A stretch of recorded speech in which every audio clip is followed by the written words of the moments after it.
Hello? You're on the corner.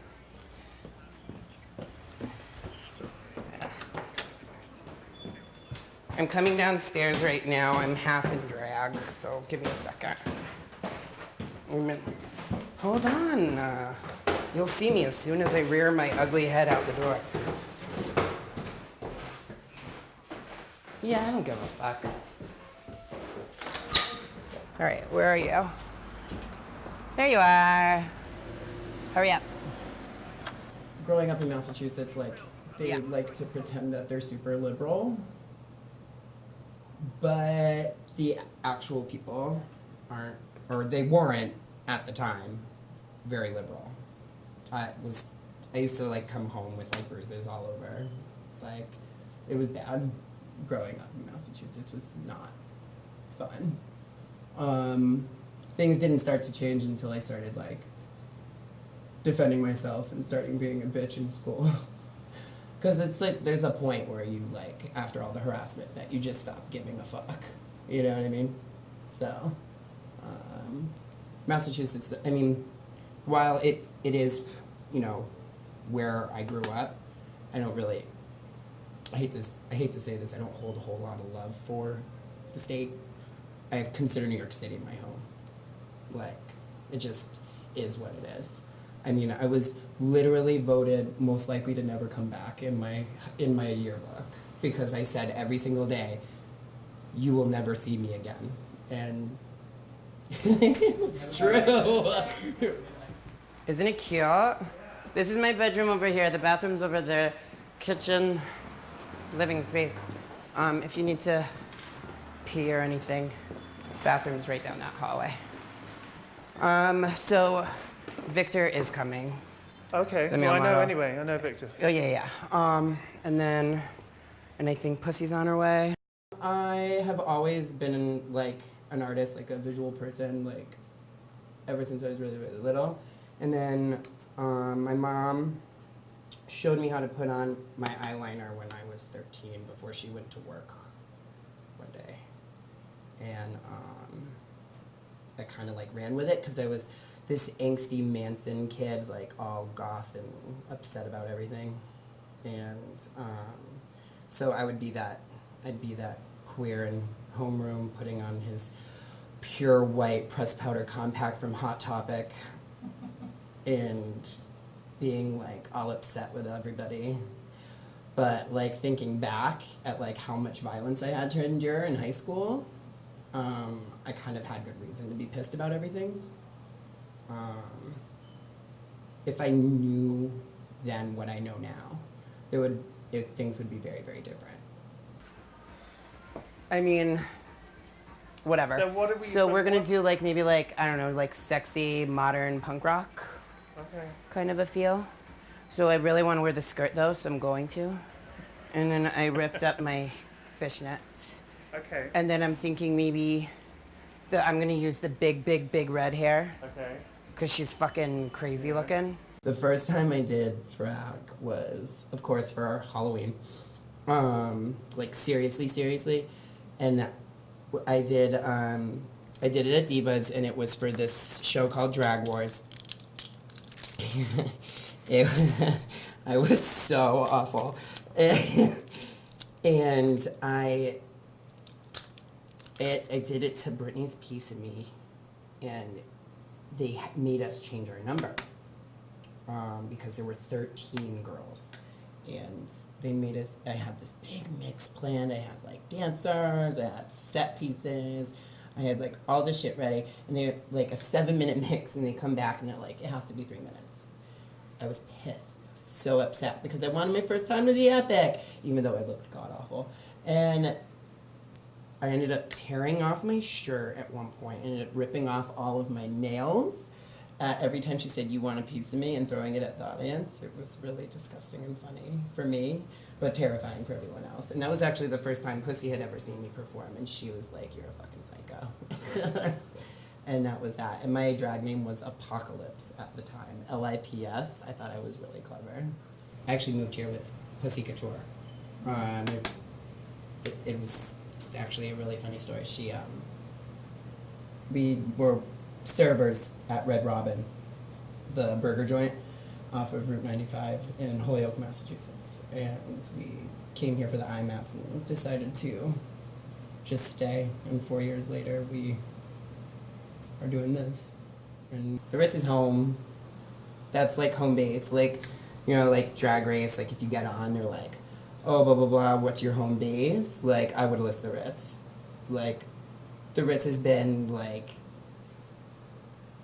the thing that has, like, the place that's become, like, a safe haven and, like, a place to learn and grow because I'm just surrounded by so much talent there.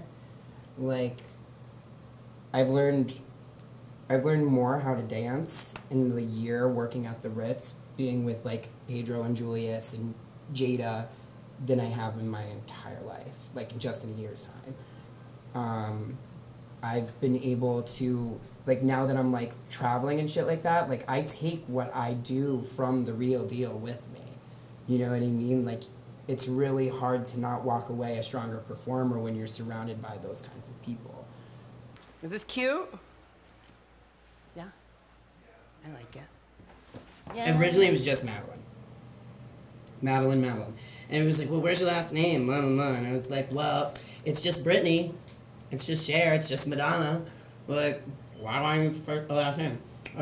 My first birthday here, this is a good one. My first birthday here, we're all eating birthday dinner as a bunch of us in my first apartment here. And Ivy Winters leans in and goes, oh my God. Maddelynn Hatter. And of course I was stoned at the time and I was like,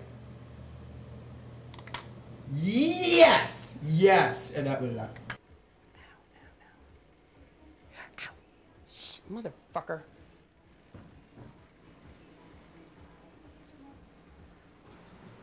I'm so excited. Oh my God, we're both so hot. It's gonna be perfect. Yes, there are a lot of different types of drag queens. The names of said drag queens can either be complimentary in some arenas and insulting in others. They're like if you watch Drag Race, they'll call a girl like a bar queen, as if it's a bad thing. When I know for a fact that more bar queens make more money than any other queens out there, simply based on tips alone. And then there's like show queens, which are like, you know, your Broadway bitches, like all the girls at Industry and shit like that. Like they like Holiday, who like can really fucking turn out a Broadway song, like, and like can do triple sow cows off the fucking ceiling. So it's like, there are different kinds. I think it's mostly based on like what their sensibilities are, like, and what their interests are as far as like entertainment goes. There's scary queens, like spook queens, like Sharon Needles. The ones that are like really terrifying and like use that dark aesthetic to entertain. I personally don't think that you should subscribe to labels. At least for me, I don't care for labels. I think it limits you and I think it pigeonholes you. And I think that you should always keep your options open if you want to continue making money doing this. Have a brand. Definitely be a brand. Market yourself and your name in a way that is recognizable and only indicative to you, but you don't want to like typecast yourself. You know what I mean? I remember right after college, I asked my mom for some help. I don't even remember what it was like referring to, but all I remember was her response. Your dad got you, I got your sister. Okay. Cool.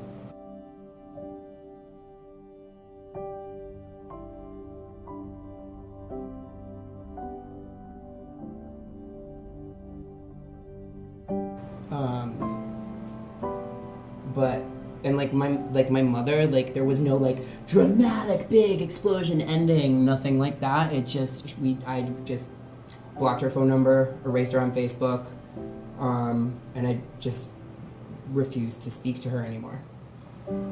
She's a negative force in my life, and I won't have negativity in it. I'm doing too well.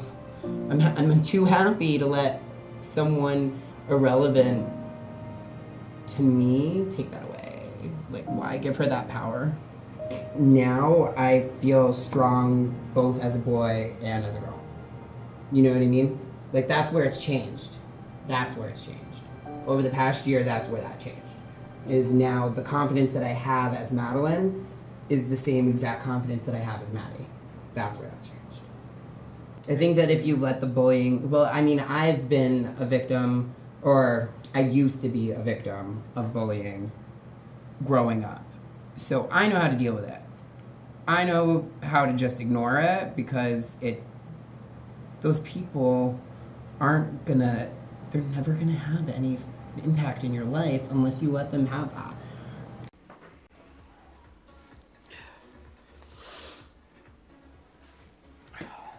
See? Fucking major, right? She's so ridiculous. Ah!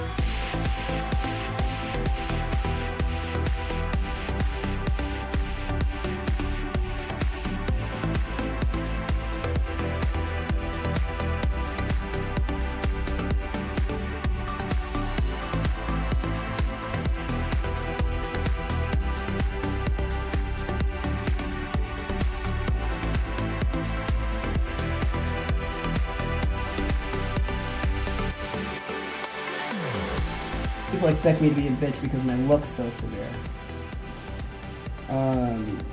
Like literally, on Secret, what did they say about me? They go, everybody thinks Pussy Couture's a bitch, but Maddelynn Hatter is the true cunt. And that's why I put up my default and titled it, I am the true cunt. I loved that. I thought it was major that someone called me the true cunt. I am the true cunt! Like, that's amazing! Thank you, whoever you are.